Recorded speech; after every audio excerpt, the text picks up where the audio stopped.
Oluvannyuma lwa Bebe Cool okutegeeza bannayuganda nti ye takyalina interest mu musango gwa Louis Light era nti yali yamusonyiwa dda balooya be balina okukola ekisoboka okulaba nga bamuggyayo, ye Bebe Cool yamuwaabira n'amusonyiwa, si yalina okugenda ate mu kkooti ate agende eruzira agambe bannange mumpe omuntu ate kansayininge wano, nedda. Ye ategeeza eggwanga nti balooya ba Louis Light be balina okukola ebiddako basobole okulaba nga baggyayo omuntu waabwe. Era weebuti yalina kukomezebwayo ennaku z'omwezi nga 27, naye oluvannyuma lw'akavidiyo ka Bebe Cool bamutadde ku lisiti y'abantu abalina okukomezebwawo olunaku olwaleero, era bw'atyo finally amaze n'ateebwa okuva mu kkomera gy'amaze n'ebbanga eriwerako. Byatandika mpola mpola, ogenda olaba bamututte ate agenda kukomawo bamuzzizaayo, ate agenda kukomawo bamuzzeeyo ate akomewo ku luno, bamuzzeeyo ate akomewo ku luno, okukakkana ng'ennaku eziwererako ddala azimazeeyo mu kkomera. Naye finally Louis Light avuddeyo mu kkomera oluvannyuma lwa Bebe Cool ogamba ye tasobola lwanagana na muntu ng'oyo okubanga ye already mwana muto Bebe Cool brand nene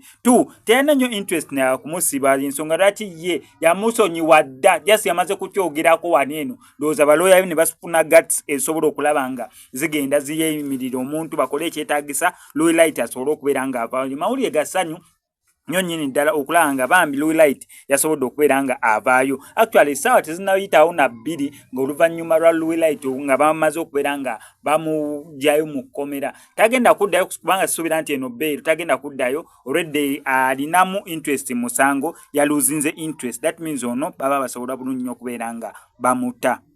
Ebigambo bino bituuka eri omuntu yenna ng'ebizibu byakukwatira mu manvu ng'ogezezzaako buli wamu okubyetakkuluzaako wabula n'okootakoota mu gaabwanda. Omulongo wa Swanga mu Luutansozi akusabye okkalire kubanga Zebbulembe okukunaazaako amaziga ng'oyota ku byoto bye kafuumuula bibamba. Gwe wenna ng'ogobye ku mpapula ezifuluma eggwanga nga byagaana, koba ebweru wa Uganda ng'obutuuze bugaanye, amaka gakulemye, emirimu gitabuse, bizinensi ekunyiye, omulongo waswaye mutuufu okukuwonya embeera ya mbulabutuulo ng'agenda kukumira ku byoto. Kuba ku ssimu nooti 7552 28 nooti 910 awo mube butoola n'omu Luutansozi, olwo yalambulula ebikutte entimba n'emigadde wanaakuwunzikira nga weeyagala ng'ebiiri gye bitannaba kugwa kyankooto.